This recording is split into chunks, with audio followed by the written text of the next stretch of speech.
नमस्कार, मैं हूं खान। दिन भर की खबरों में सबसे पहले डालते हैं नजर आज के मुख्य समाचारों पर।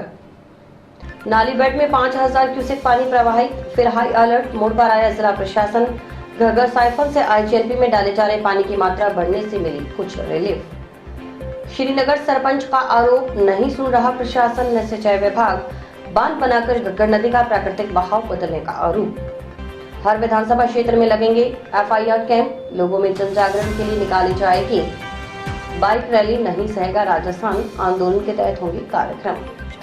मांग पत्र के प्रति उदासीन है सरकार, जिला अस्पताल में नर्सिस ने दिया सांकेतिक ध्यानाकर्षण धरना। अब खबरें विस्तार से।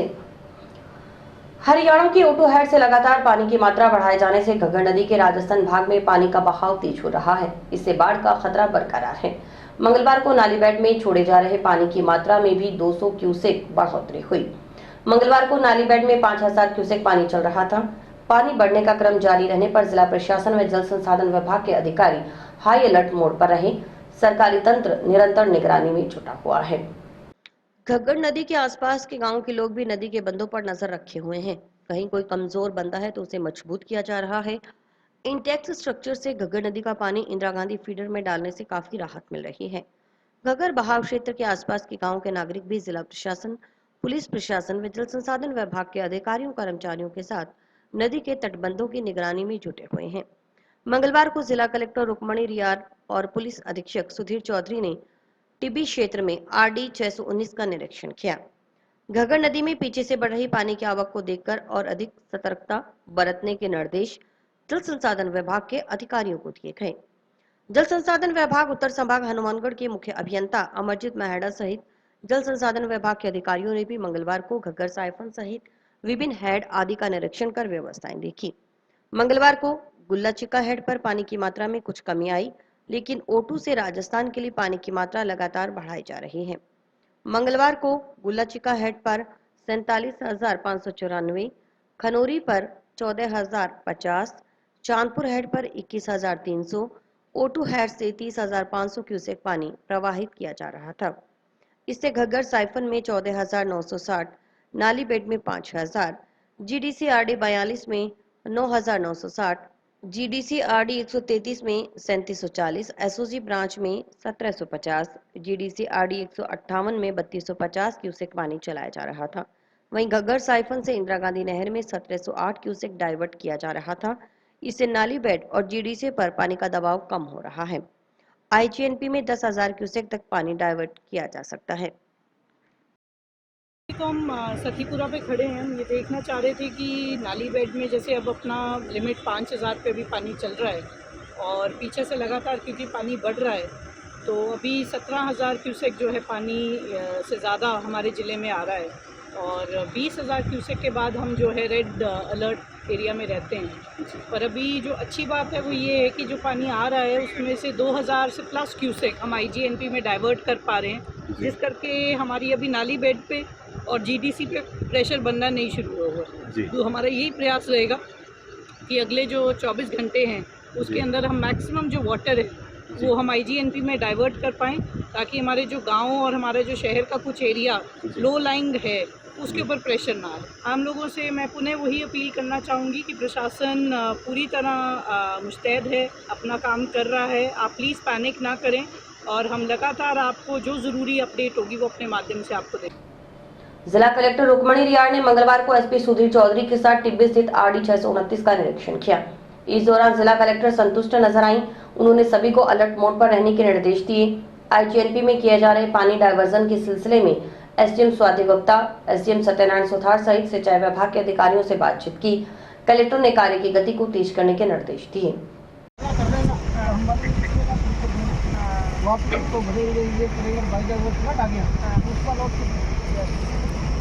तो डाइवर्ट हो गया, ओवर आ रहा है, वो जा रहा है। हाँ, ओवर जो आ रहा है ना, अब फिर मानो कितना अभी पीछे से कितना वो 3600 कह रहे हैं ना, 30,600 कह रहे हैं ना।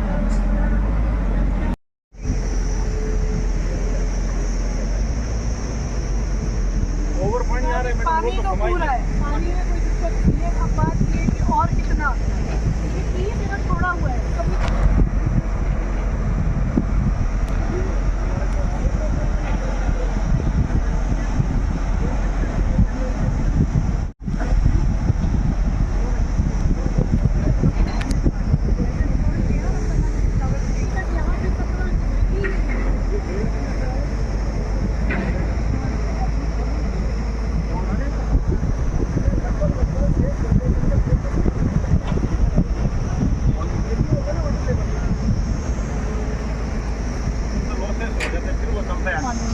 5000 तो वो जज तो नहीं रहा ज्यादा।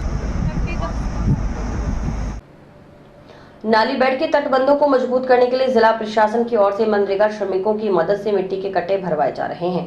रोजाना मनरेगा श्रमिकों की ओर से घग्गर बहाव क्षेत्र के पास मिट्टी के कट्टे भरने का कार्य युद्ध स्तर पर किया जा रहा है। मंगलवार को आम आदमी पार्टी के प्रदेश उपाध्यक्ष सुभाष गोदारा ने ग्राम पंचायत श्रीनगर के पास चल रहे मिट्टी के कट्टे भरने के कार्य का जायजा लिया। उन्होंने कलेक्टर और जिला पुलिस अधीक्षक की ओर से बाढ़ के खतरे को टालने के लिए लगातार की जा रही मॉनिटरिंग की सराहना करते हुए कहा कि प्रशासनिक मशीनरी की मुस्तैदी के कारण इलाका बचा हुआ है।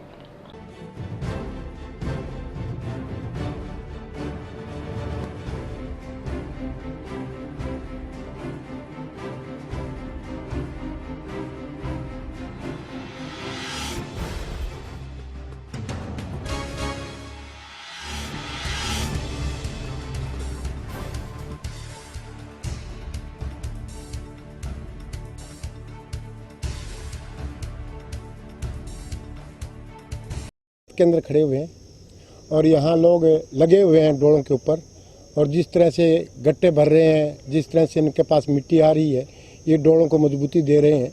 इसके साथ साथ पहले प्रशासक को देखना और प्रशासक को ये भी हम धन्यवाद देना चाहते हैं कि जिस तरह से हमारे जिला कलेक्टर महोदय और एसपी साहब ने जिस तरह से इसकी मॉनिटरिंग की है, उसका हम धन्यवाद देते हैं। और इसके साथ साथ जैसे कलेक्टर महोदय और हमारे एसपी महोदय जिस तरह से जहां कमज़ोर बंदे हैं उन पे जाके उनकी निगरानी कर रहे हैं, उनको सुचारू रूप से चालू करने के लिए और गट्टों की व्यवस्था करने के लिए, जो भी उनको चाहिए सामान उनकी व्यवस्था करने के लिए जो निर्देश दिए जा रहे हैं, ये बहुत ही सराहनीय काम है। ये सारी मॉनिटरिंग जो भी 3 बीघा या जो 6 बीघा जो मॉनिटरिंग की है, आज हमें ये दिन देखना पड़ रहा है। इसके लिए हमें आज ये दिन नहीं देखना पड़े कल को, क्योंकि आज हमें अगर हम निशानदेही दी होती है, हमारी अगर सरकार की निशानदेही दी होती 3 बीघा या 6 बीघे में, तो आज हमें ये दिन देखना नहीं पड़ता। जिला कलेक्टर महोदय से हम यही निवेदन करते हैं कि आगे आप निशानदेही दे के और इसको सुचारू रूप से चलाने के प्रयास करें। तो डोला वहाँ पे डोला छोटा है ना, इसलिए कर रहे हैं। डोला वहाँ पे किसी जिम्मेदारों ने डोला छोटा कर दिया, उसके वजह से पानी निकल नहीं रहा वहाँ से। अगर वही जैसे पहले वहाँ उसी जगह होता ना, जैसे पहले चल रही थी नाली, आज से पहले चलती थी, उसी जगह होता तो आज कोई खतरा होता ही नहीं। इसलिए तो उसने सरपंच ने बहुत हिम्मत से एक पीछे डोला बनवाया। वो अपने गांव को डूबने नहीं देगा सरपंच, वो पहले वो खुद डूबेगी फिर गांव वाले को डूबने देगी, ऐसे नहीं डूबने देगी वो। इसलिए उसने सारा जोर लगा रखा है, सब व्यवस्था कर रखी है। जैसे गांव की बहुत सहयोग उसको मिल रहा है, पूरी बढ़िया सहयोग चल रहा है उसका। नवनीत कौर। ग्राम पंचायत श्रीनगर सरपंच नवनीत संधू ने प्रशासन की ओर सिंचाई विभाग पर सुनवाई नहीं करने का आरोप लगाया है। उन्होंने कहा कि उनकी ग्राम पंचायत के पास से गुजरने वाली घग्गर नदी के बंधे टूटने की कगार पर हैं, लेकिन प्रशासन और सिंचाई विभाग इन्हें मजबूत करने में कोई मदद नहीं कर रहा। ग्राम पंचायत को स्वयं के स्तर पर निगरानी और मजबूती का कार्य करना पड़ रहा है। मंगलवार को आक्रोशित ग्रामीणों ने सरपंच के नेतृत्व में ग्राम पंचायत मकासर के चक 4 एसटीजी में मौके पर एकत्रित होकर विरोध दर्ज करवाया।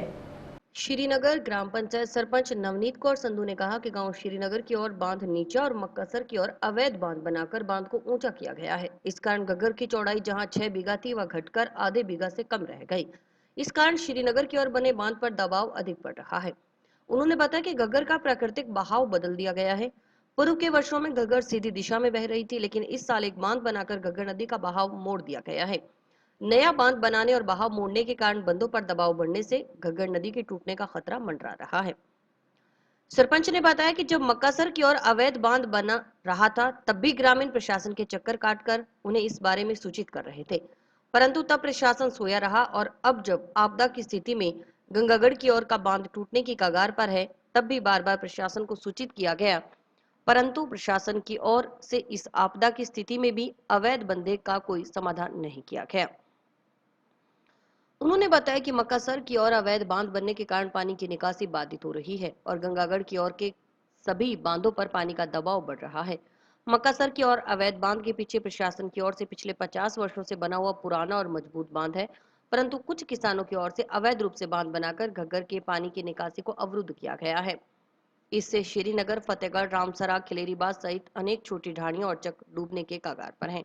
अगर घग्गर का जलस्तर और बढ़ता है तो ये सारे गांव जलमग्न हो जाएंगे। कि घग्गर का जो प्राकृतिक बहाव है उसको क्यों बदल दिया गया। पिछले साल, उससे पिछले साल, पिछले कई सालों से घग्गर सीधा ही बह रही थी, लेकिन इस साल एक बांध बनाकर उसका बहाव मोड़ दिया गया। अब बहाव मोड़ने के कारण, एक नया बांध बनाने के कारण हमारे यहाँ पर एक चोक पॉइंट बन गया। अब वो बॉटल नेक की वजह से पानी की निकासी नहीं हो रही। क्योंकि पानी की निकासी नहीं हो रही है तो पीछे हमारे बांधों पर वाटर लेवल बहुत राइज हो गया। अब वाटर लेवल राइज होने की वजह से हमें फ्लड हो जाने का डर लग रहा है। बांध कभी भी टूट सकते हैं, प्रेशर बहुत पड़ रहा है हमारे बांधों पर। अब यहाँ भी अब प्रशासन कह रहा है ये बांध सही बना है, तो मेरा सिंचाई विभाग से और एडमिनिस्ट्रेशन से मेरा ये सवाल है, अगर आप कह रहे हैं ये बांध मक्कासर वालों ने सही बनाया है, तो इस तरफ इधर भी मक्कासर की ज़मीनें हैं, उधर भी मक्कासर की ज़मीनें हैं, तो इस तरफ इन्होंने वो बांध, दूसरा बांध क्यों नहीं बनवाया। अब हम जो भी गलती, जिसकी सिंचाई विभाग की गलती है, लेकिन उसका खामियाजा श्रीनगर पंचायत को भुगतना पड़ रहा है। हमारी इस तरफ इतनी आबादी है, यहाँ पे श्रीनगर गांव, गंगागढ़ गांव, प्रेमियों की थेड़, पहलवानों की थेड़, बावरियों की ढाणी, फतेहगढ़, न जाने कितने चक और ढानियाँ हैं जो सब जलमग्न हो जाएंगे। मैं प्रशासन से बार बार यही विनती कर रही हूँ, एडमिनिस्ट्रेशन से और सिंचाई विभाग से, कि इसको देखा जाए, इस गलती को सुधारा जाए, ऐसा ना हो कि हम डूब जाएं। उन्होंने जल संसाधन विभाग और प्रशासनिक अधिकारियों से इस गलती को सुधारने की मांग करते हुए कहा कि रोजाना ग्राम पंचायत की ओर से बांधों की निगरानी की जा रही है, उन्हें मजबूत करने का कार्य किया जा रहा है, लेकिन काफी दिक्कतों का सामना करना पड़ रहा है। नए बंदे टूटने के कगार पर हैं। अगर श्रीनगर ग्राम पंचायत की तरफ का बांध टूटा तो ग्राम पंचायतें डूब जाएंगी। उन्होंने कहा कि पानी की स्थिति बढ़ रही है, स्थिति लगातार डरावनी होती जा रही है, लेकिन कोई उनकी बात नहीं सुन रहा। इनकी गलती की वजह से मैं इसीलिए हम लोग अपने बांधों पर रोज मॉनिटर कर रहे हैं, हम लगे हुए हैं अपने बांधों को मजबूत करने में, लेकिन हमारे को बहुत मशक्कत करनी पड़ रही है, डिफ़िकल्टी बहुत आ रही है इस बॉटल नेक की वजह से। वो खुद ब खुद खुर रहा है, क्योंकि वो नया है, वो मैन मेड है, वो प्राकृतिक नहीं है। प्राकृतिक तो ये है हमारी तरफ वाला, जो हर साल घग्गर इधर से ही बहती है। इस नए डोले के पीछे, इस नए बांध के पीछे, मक्कासर वाली साइड पे घग्गर का एक्चुअल बांध है, पीछे है वो, और उसके पीछे रेलवे लाइन भी है, तो उनके पास सेकंड लाइन ऑफ डिफेंस भी है। लेकिन यहाँ पर हमारे पास कुछ नहीं है। This is our last line of defence. ये जैसे ही टूटा, ये सीधा हमारी पंचायतों में जाएगा। पानी की आवक बढ़ रही है, स्थिति बहुत गंभीर है और बहुत डरावनी है। इधर बना है तो इधर भी बांध बनाना सिंचाई विभाग का काम था, जो सिंचाई विभाग ने नहीं किया। यहाँ पर सरासर सिंचाई विभाग की गलती है और ये सही बात नहीं पहुँचाई जा रही है। कलेक्टर महोदया तक प्लीज सही बात पहुंचाई जाए। राजस्थान में कांग्रेस सरकार के मिशन रिपीट को रोकने के लिए भाजपा ने कमर कस ली है। राजस्थान में लगातार बढ़ रहे अपराधों सहित कई मुद्दों को लेकर भाजपा ने प्रदेश सरकार के खिलाफ महाअभियान शुरू किया। चुनावी साल में भाजपा के राष्ट्रीय अध्यक्ष जेपी नड्डा 2 दिन पहले जयपुर में प्रदेश सरकार के खिलाफ नहीं सहेगा राजस्थान आंदोलन के नाम से इस महाअभियान का आगाज कर चुके हैं। 1 अगस्त को जयपुर में बड़े प्रदर्शन के साथ इस अभियान का समापन होगा। खुलेआम हो रहे भ्रष्टाचार, महिलाओं पर हो रहे अत्याचार, पेपर लीक के जरिए युवाओं के साथ हो रहे धोखे, कर्ज के बोझ तले दबे किसानों की जमीनें कुर्क होने जैसे मुद्दों को लेकर नहीं सहेगा राजस्थान अभियान चलाया जा रहा है। इस संबंध में मंगलवार को जंक्शन स्थित भाजपा जिला कार्यालय में आयोजित प्रेस वार्ता में भाजपा के प्रदेश महामंत्री जगबीर छाबा ने कहा कि राज्य सरकार हिंदू विरोधी सरकार है। वर्तमान समय में राजस्थान सरकार की जो हालत है बहुत ही दयनीय है। सरकार नाम की कोई चीज़ नहीं है। राज्य सरकार अपने एक न एक नित्य ने खुद के रिकॉर्ड तोड़ने में लगी हुई है। आज राजस्थान के अंदर जो भ्रष्टाचार का बोलबाला है, हर टेबल पे भ्रष्टाचार हो गया। ऐसा कोई स्थान नहीं है जहाँ बिना भ्रष्टाचार के, बिना रिश्वत के कोई काम होने वाला हो। जहाँ से सरकार चलती है, जो सचिवालय है, उस सचिवालय के अंदर करोड़ों रुपए मिलना, और रुपये तो अलग बात है, वहाँ इतना ढेर सारा सोना मिलना, कि लोग सोचने को मजबूर हो गई, ये सचिवालय है या सोने का कोई गढ़ है। युवाओं के बारे में भी अपन जितनी भी बात करें वो कम है। जितने पेपर हो रहे हैं, लगभग 17 पेपर हुए हैं, 17 के 17 उन्होंने लीक किए हैं। और लीक करने का भी बहुत वो बिजनेस करता है आदमी, ठरके से करता है, ढंग से करता है, योजनाबद्ध करता है। उसी योजना के अनुसार उन्होंने पेपर को लीक किया ना, तो बहुत बढ़िया फर्स्ट क्लास व्यवस्थित किया है, किसको कहाँ पेपर देना है, किसको कहाँ मैनेजमेंट करना है, कौन पैसा इकट्ठा करेगा, किसके पास कितना पैसा पहुँचेगा। बहुत शानदार मेनू बना के उन्होंने इशारा कार्य किया है। तो ये रिकॉर्ड तो इतने अच्छे बना रहे हैं, कभी किसी से टूटने वाला नहीं है। महिला अत्याचार के बारे में मैं भी निवेदन करूंगा कि जो आज राज्य स्थिति है राजस्थान की, वो सारे मतलब भारत में सबसे टॉप नंबर चल रहा है मामला। और प्रतिदिन 16-17 अपराध महिलाओं के साथ हो रहे हैं, बलात्कार की घटना हो रही है 17। देश में 22% बलात्कार के मामले केवल राजस्थान में हो रहे हैं। बेटियों का स्टाम्प पेपर के ऊपर सौदा हो रहा है। पुलवामा में जो शहीद महिलाएं थी, उनके आश्रित थी, उनके साथ जो व्यवहार होना चाहिए था वो अपेक्षित नहीं हुआ। कितना उनके साथ बदसलूकी की, सड़कों पर कितना उनको घसीटा गया, और उसमें तो 12 ज़्यादा महिलाओं के पैर में चोटें भी आई है। दलित के बारे में राजस्थान दलित अत्याचारों में नंबर 1 है। अत्याचार दोगुना हुआ है। आदिवासी अपराध में राजस्थान शीर्ष 3 राज्यों के अंदर शुमार कर रहा है। दलित अपराध 3 गुना बढ़ा है। दौसा और बालोतरा की जो दलित आदिवासी महिलाओं से अभी जो वर्तमान में बदसलूकी हुई है वो भी असहनीय है। जो राज्य सरकार है, गहलोत की सरकार है, वो तुष्टीकरण की राजनीति में भी कहीं पीछे नहीं रही है। सांप्रदायिक दंगे जो कभी नहीं होने चाहिए थे वो उन्होंने करवाए हैं। जयपुर बम ब्लास्ट के जो सातिर बदमाश थे, हत्यारे थे, उनको बरी किया है बिना पैरवी करके। सालासर दरबार और अलवर के शिवलिंग जी को जो इन्होंने ध्वस्त किया है, तोड़ा गया है, वो एक टारगेट बना के तोड़ा गया है। ये राज्य सरकार है वो बिल्कुल हिंदू विरोधी सरकार है। और धारा 144 शोभा यात्राओं लगाते हैं, बाकी अन्य कार्यक्रमों में नहीं लगाते हैं। कन्हैयालाल तेली जैसे निर्दोष लोगों को किस तरह निर्दय होकर कितने कितने टुकड़े किए उन्होंने मारा है, तो एक आज भी अपन उसको याद करते दिल दहलित हो उठता है। अवैध खनन मामले में संत विजयदास जी ने आत्महत्या की है, वो भी अपनी किसी से कोई छुपा हुआ नहीं है।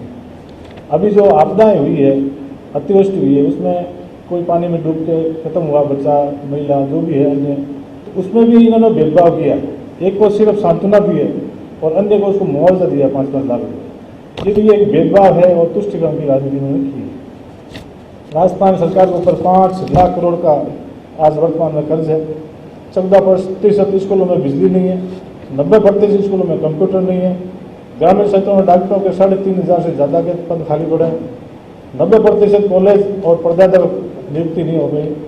जितने इन्होंने अपने खुद के वर्तमान राज्य कार्यकाल में जितने स्कूल कॉलेज खोले हैं, तो हमें नाम मात्र कहीं तो 84 कॉलेज चला रहे हैं।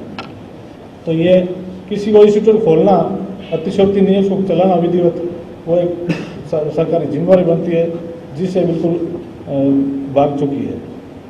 भ्रष्टाचार के मामले में जो 20,000 करोड़ का जल जीवन मिशन घोटाला भी हुआ था, वो भी आपने देखा होगा। पाइप कितने साइज के उनका टेंडर हुआ था, किन साइज के वो पाइप डाल रहे हैं उसके अंदर। पीपल फंड में 1000 करोड़ की खान जो 1000 करोड़ की थी, वो सिर्फ 5 करोड़ के अंदर बेची गई थी। पुलिस के भ्रष्टाचार से इतनी जनता इतनी परेशान है जिसका कोई सानी नहीं है। गहलोत साहब ने खुद ने एक प्रेस कॉन्फ्रेंस की थी, वहाँ माननीय शिक्षा मंत्री जी मौजूदगी में सीएम साहब ने कहा था भाई आपके कोई तबादलों में कोई रिश्वत चल दी क्या, तो वहीं खड़े होकर बंदे ने कहा हम रिश्वत देकर ट्रांसफर करा दें। इससे ज़्यादा सबूत राज्य सरकार अपन को क्या देगी। मेरा आपसे निवेदन है कि जो राज्य सरकार है बिल्कुल फेल सरकार है। किसानों का जो कर्जा था 10 दिन के लिए 10 दिन के अंदर माफ़ करने का बोला था, और यहाँ तक कि राहुल गांधी बोला मैं 10 तक गिनती करूँगा इधर, और इधर वो कर्जा सारा माफ़ हो जाएगा। वो आज भी न्यूज़ पड़ा है। अब जो शिक्षा मंत्री है राज्य सरकार प्रदेश अध्यक्ष डोटासरा, इन्होंने भी क्या क्या अंदर बातें करी थी। अब वो एक क्या कहते हैं जो घमंड है वो इनके सिर चढ़ के बोल रहा है और उनका घमंड का जवाब राजस्थान की जनता देगी। और जनता इतनी त्रस्त हो चुकी है कि इनको जब भी चुनाव आएगा भारी बहुमत से भाजपा को जिताएगी और कांग्रेस सरकार को इससे राजस्थान से आउट करेगी। चावला ने कहा कि गहलोत सरकार अकंठ भ्रष्टाचार में डूबी हुई है। हर प्रकार से यह सरकार फेल है। राजस्थान के विकास के पहिए को गहलोत सरकार ने तोड़ मरोड़ कर रख दिया है। अपने आप को जादूगर कहने वाले अशोक गहलोत राजस्थान में काला जादू चलाने का प्रयत्न कर रहे हैं। आज तक किसानों का कर्जा माफ नहीं हुआ। किसानों के पास आत्महत्या करने और अपनी जमीन नीलाम होते देखने के अलावा कोई चारा नहीं है। जनता पार्टी के राष्ट्रीय अध्यक्ष माननीय जेपी नड्डा जी ने जयपुर में 2 दिन पूर्व नहीं सहेगा राजस्थान कैंपेनिंग शुरू की। पूरे राजस्थान में ये 1 अगस्त तक कैंपेनिंग चलेगी। जिस प्रकार आकंठ भ्रष्टाचार में गहलोत सरकार डूबी है, हर प्रकार में ये सरकार फेल है। गहलोत, अशोक गहलोत जो अपने आप को जादूगर कहते हैं, पूरे राजस्थान में अपना काला जादू चलाने का वो प्रयत्न कर रहे हैं। आप सबने देखा इनके मुखिया राहुल गांधी जी ने सरकार आने से पूर्व 2018 की एक चुनावी सभा में कहा था 10 तक की गिनती गिनकर कि हमारी सरकार आई तो 10 दिन में हम किसानों का संपूर्ण कर्जा माफ कर देंगे। और आज तक किसानों का कर्जा माफ नहीं हुआ और किसानों को आत्महत्या करने पर और अपनी जमीन नीलाम होते हुए देखने के अलावा कोई चारा नहीं बचा। इसी प्रकार उन्होंने युवाओं के लिए भी कहा था कि हमारी सरकार आई तो हम युवाओं को बेरोजगार भत्ता देंगे। मेरा ये सोचना है, और सोचना भी क्या, ये तो आंकड़ों का खेल है पूरे का पूरा। राजस्थान में उन्होंने किसी भी बेरोजगार को भत्ता दिया होगा तो मेरे हिसाब से ऊँट के मुंह में जीरे समाने के समान दिया होगा। इन्होंने ताबड़तोड़ कॉलेजों की घोषणाएं की, जबकि 2018 से लेके आज तक किसी भी महाविद्यालय में स्थायी प्राचार्य नहीं है, डीपीसी नहीं कर पाए। सरकारी कॉलेज जितने भी है वो छोटे कर्मचारियों के से जो प्रोफेसर भी नहीं है, बाबुओं के भरोसे ये कॉलेज चलाने का काम कर रहे हैं। पूरी की पूरी सरकार, आपने देखा होगा कि स्कूलें खोलने की घोषणाएं की, लेकिन स्कूलों में भी अध्यापक नहीं है। महात्मा गांधी के नाम पर, महात्मा गांधी इंग्लिश मीडियम के नाम पर भी स्कूलें खोलने की घोषणा की, लेकिन वहाँ न एडमिशन है, ना बच्चे हैं, न स्टाफ है। दूसरी तरफ जिस प्रकार राजस्थान में एक अनोखा रिकॉर्ड बना, राजस्थान की जो अस्मिता को मिट्टी में मिलाने का काम किया, पूरे देश में आज तक इतने पेपर लीक, जो इस मामले में बिहार का नाम लिया जाता था, जितना बिहार से जिस प्रकार के पेपर लीक, परीक्षाओं में धांधली ऐसा होता था, आज राजस्थान में ये स्थिति हो गई कि कोई भी ऐसी परीक्षा नहीं जो अछूती है। आरपीएससी एक प्रतिष्ठित संस्था हुआ करती थी। आरपीएससी के सदस्य, आरपीएससी के कर्मचारीगण मिलकर पेपर आउट करवा रहे हैं। पेपरों की रेट तय है कि ये पेपर इतने का मिलेगा, ये पेपर इतने का मिलेगा। दलित उत्पीड़न जो में भी राजस्थान को आपने आंकड़ों के हिसाब से देख लीजिए, पूरे देश में दलित उत्पीड़न में भी अपना राजस्थान 1 नंबर पे चला गया। आज माननीय जेपी नड्डा जी ने, हमारे राष्ट्रीय अध्यक्ष जी ने जो कैंपेनिंग लॉन्च की है, 1 अगस्त को हम उस कैंपेनिंग का समापन करेंगे। उससे पूर्व हर विधानसभा में एक FIR कैंप भी लगाया जाएगा कि कार्यकर्ता और आम आदमी इस सरकार के खिलाफ, जो सरकार ने जो काम किया उनके खिलाफ FIR दर्ज कराने के लिए भी हमारे कैंप लगेंगे। लोगों में जन जागरण के लिए भी बाइक रैली होंगी और अन्य कार्यक्रम भी विधानसभा क्षेत्र में हर जगह कार्यक्रम होंगे। दूसरा, 1 अगस्त को पूरे राजस्थान से 20,000 बसों के माध्यम से लगभग 10 लाख लोग राजस्थान में इकट्ठे होंगे। इस सरकार को गिराने का, इस सरकार को इस राजस्थान से विदाई देने का शंखनाद करेंगे। पूर्व मंत्री डॉक्टर रामप्रताप ने कहा कि बाढ़ को लेकर स्थिति भयावह है। लगातार पानी का स्तर बढ़ रहा है। O2 हेड के गेट से ऊपर पानी प्रवाहित हो रहा है। बाढ़ की स्थिति न पैदा हो, इसके लिए प्रशासन का सहयोग जरूरी है।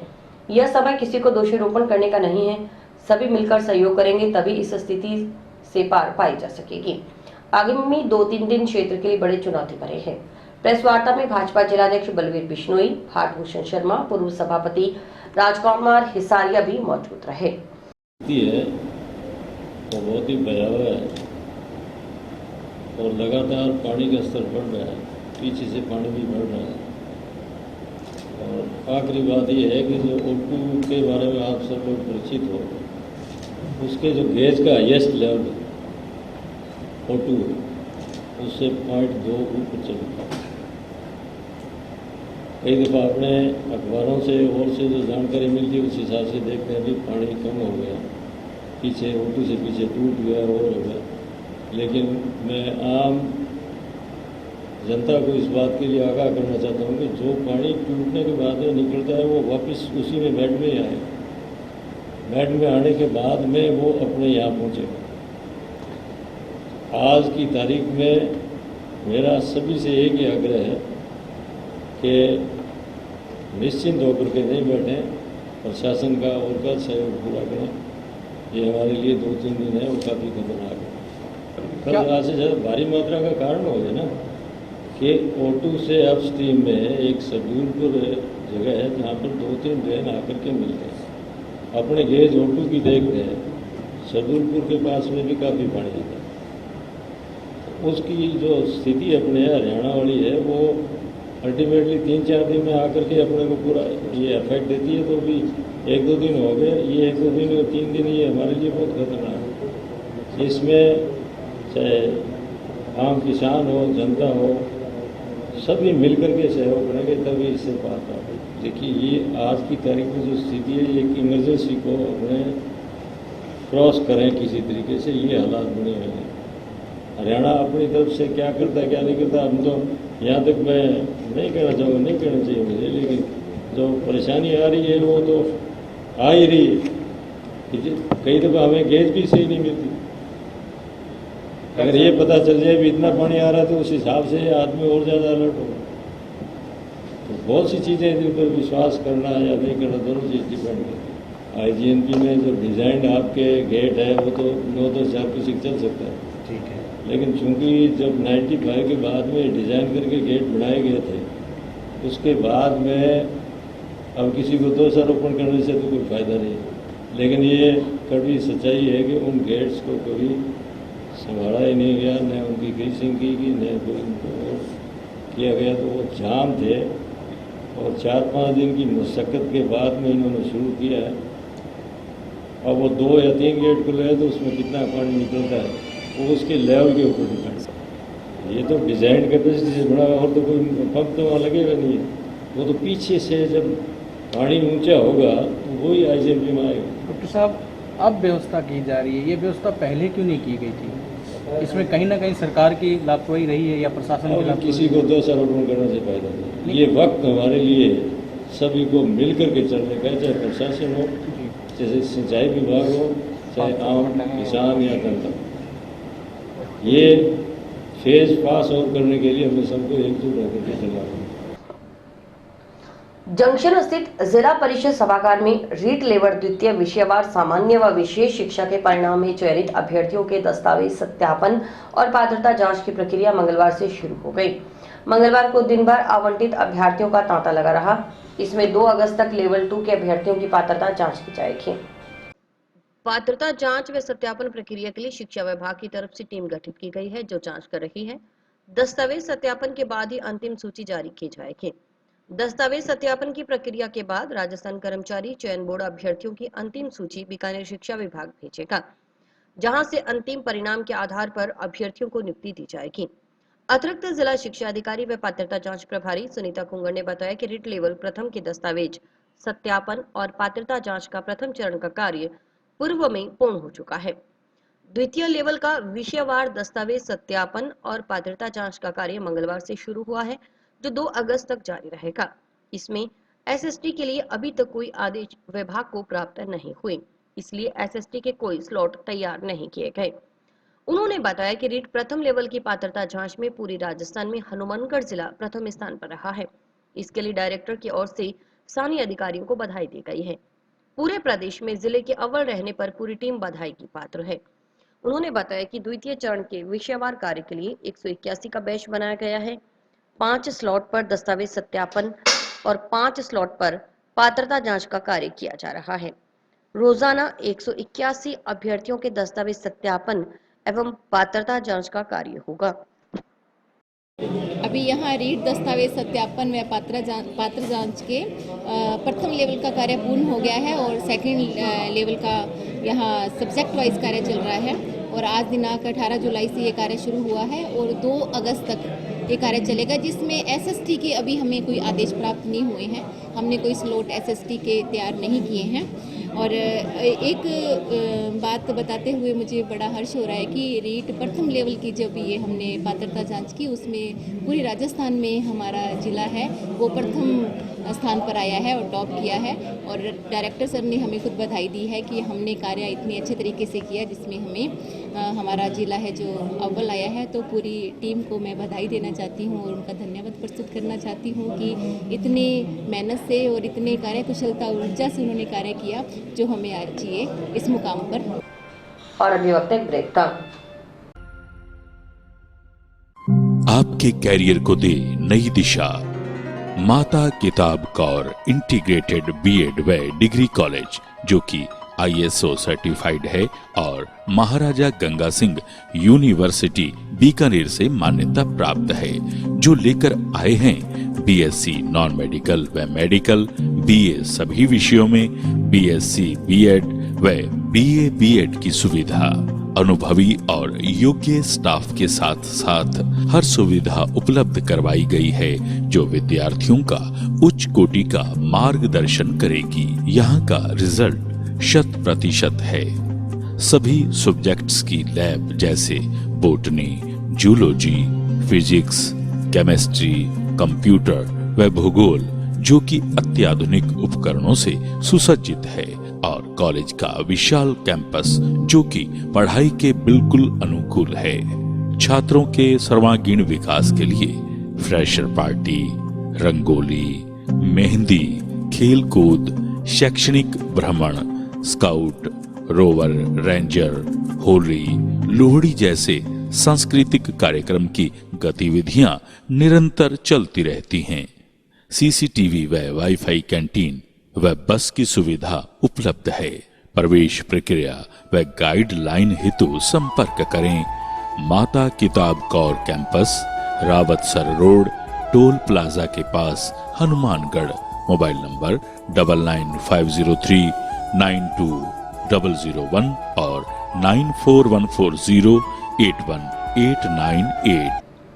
वेतन भत्तों की विसंगतियां दूर करने, नर्सेज संवर्ग कैडर का पुनर्गठन करने सहित 11 सूत्री मांगों के निस्तारण की मांग करे नर्सेज ने राज्यव्यापी आह्वान पर पूर्व घोषणा अनुसार मंगलवार को टाउन के जिला अस्पताल परिसर में सांकेतिक ध्यानाकर्षण धरना देकर प्रदर्शन किया। राजस्थान नर्सेज संयुक्त संघर्ष समिति के बैनर तले धरने पर बैठे नर्सेज ने मांगों के समर्थन में राज्य सरकार के खिलाफ नारेबाजी की।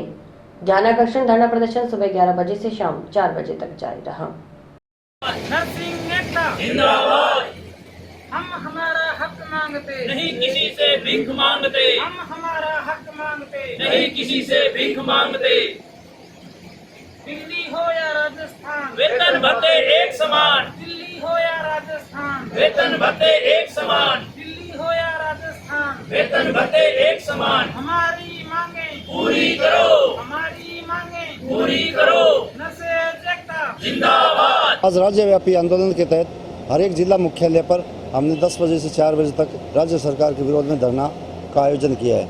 हमारा 11 सूत्री मांग पत्र है जो पिछले 4.5 साल से सरकार के पास विचाराधीन है, जिसमें वेतन केंद्र के समान करने, नर्सिंग कैडर अलग से स्थापित करने, UTB और अन्य जो एजेंसियाँ हैं उनके माध्यम से जो लगाए हुए हैं स्टाफ उनके वेतनमान बढ़ाने, उनको स्थायी करने, ANM LHV ट्यूटर का पदनाम बदलने और अन्य प्रकार की जो बिना वेतन की जिसमें सरकार पे कोई वित्तीय भार नहीं पड़ रहा, वो मांगे भी हमारी इसके अंदर है। जैसे दवा लिखने का अधिकार है वो, तो सरकार है जो उदासीन है हमारी मांग पत्र के प्रति पिछले 4.5 साल से। मैं सरकार से निवेदन करना चाहूँगा कि जल्द से जल्द इस पर कार्रवाई करे और हमें जो हमारा जो मांग पत्र है उसका अविलंब लागू करे। हमारा आगामी धरना जो अनिश्चितकालीन तक रहेगा राजस्थान में। 23 अगस्त 2023 को, अगले महीने की 23 अगस्त को हम एक जयपुर में विशाल रैली करने जा रहे हैं। अगर उसके बाद भी सरकार नहीं चाहती, निकट भविष्य उससे आगे हमें जो हड़ताल पे जाने जैसा कठोर निर्णय लेने के लिए मजबूर होंगे। संयुक्त नर्सेज संघर्ष समिति राजस्थान की तरफ से एक गांधीवादी तरीके से हमने अपनी मांगों को पूरा करने के लिए 4.5 साल के लंबे अंतराल के बाद गांधीवादी तरीके से और यहाँ पे सभी जिला मुख्यालयों पे धरने शुरू किए हैं। पूरे राजस्थान में पूरे इवेंट को एक साथ किया जा रहा है और अपनी मांगों को पुरजोर तरीके से रख रहे हैं ताकि सरकार हमारी मांगों को सुने। अगर गांधीवादी तरीके से 22 अगस्त तक जो ये धरने हैं पूरे राजस्थान में एक साथ चलेंगे। उसके बावजूद भी अगर सरकार हमारे डेलीगेशन को नहीं बुलाती है या कोई पॉजिटिव विचार नहीं करती है तो आने वाली 23 अगस्त को हम पूरे प्रदेश स्तर से नर्सेज हैं वो इकट्ठा होंगे। एक महारैली जयपुर में आयोजित होगी एक आक्रोश के रूप में, और इसके बाद भी अगर सरकार है वो सुनवाई नहीं करती है तो उसके बाद जो शीर्ष नेतृत्व है उसके अकॉर्डिंग हम कड़े से कड़ा डिसीजन लेंगे। हमारी 11 सूत्रीय मांगे हैं। टाउन के जनशक्ति भवन में मंगलवार को भारतीय कम्युनिस्ट पार्टी मार्क्सवादी के वरिष्ठ कार्यकर्ता बिचला सिंह की प्रथम पुण्यतिथि पर आयोजित श्रद्धांजलि सभा में पार्टी कार्यकर्ताओं ने उनके चित्र पर पुष्पांजलि अर्पित कर श्रद्धांजलि दी। उनकी विचारधारा को आम आदमी तक ले जाने का प्रयास करने का संकल्प लिया गया।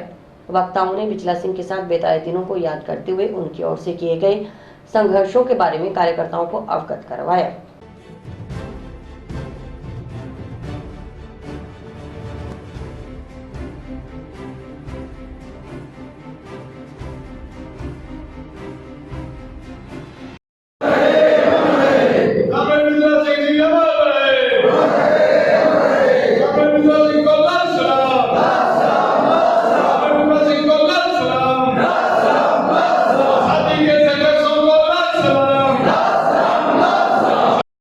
भारतीय कम्युनिस्ट पार्टी मार्क्सवादी के वरिष्ठ साथी कॉमरेड बिजला सिंह जी की दूसरी बरसी है। कॉमरेड बिजला सिंह 1960 से हनुमानगढ़ में आए थे, तब से कम्युनिस्ट पार्टी से जुड़े हुए हैं और लगातार उन्होंने ऐसा कोई संघर्ष नहीं जिसमें उन्होंने अपना योगदान नहीं दिया हो। विशेषकर हनुमानगढ़ शहर की कच्ची बस्तियों को बसाने में पुलिस के अत्याचार के खिलाफ लगातार उन्होंने संघर्ष किया।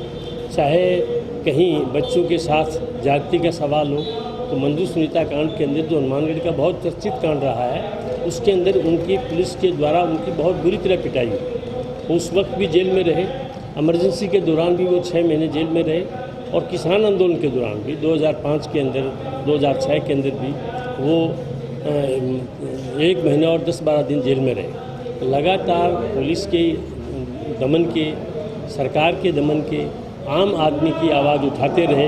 चाहे ट्रैक्टर ट्राली वाले का सवाल हो, बोझा ढोने वाले का सवाल हो, या जिसका मकान टूट गया उस मकान को बचाने का सवाल हो, चाहे शहर के जो है विकास का सवाल हो। ये जो अभी ओवरब्रिज निकला है ये उनके घर के पास निकला है, उनके घर की कीमत भी कम हुई है, पर उसके ओवरब्रिज को बनाने के लिए वो लंबे टाइम तक जो आंदोलन था उसका एक बड़ा हिस्सा रहे, महत्वपूर्ण रहे। भारतीय कम्युनिस्ट पार्टी मार्क्सवादी कि वो एक तरह से हमारे यहाँ के हीरो थे, हमारे आदर्श हैं।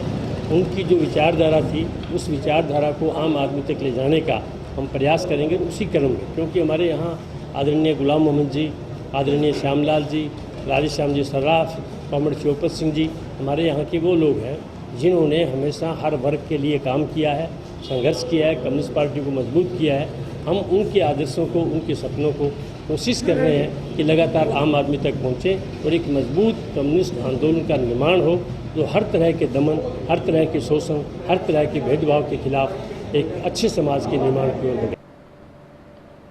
शहर के अनेक खुले जल स्रोतों को ढकवाने की मांग को लेकर स्थानीय पार्षदों का एक प्रतिनिधिमंडल नोहर पालिका अध्यक्ष मोनिका खटोतिया से मिला। पार्षद गंगाराम पांडे के नेतृत्व में मिले पार्षदों ने पालिका अध्यक्ष को बताया कि शहर में अनेक पुराने कुएं, अन्य जल स्रोत खुले पड़े हैं, जिस कारण उनसे लगातार हादसे होने का भय बना रहता है।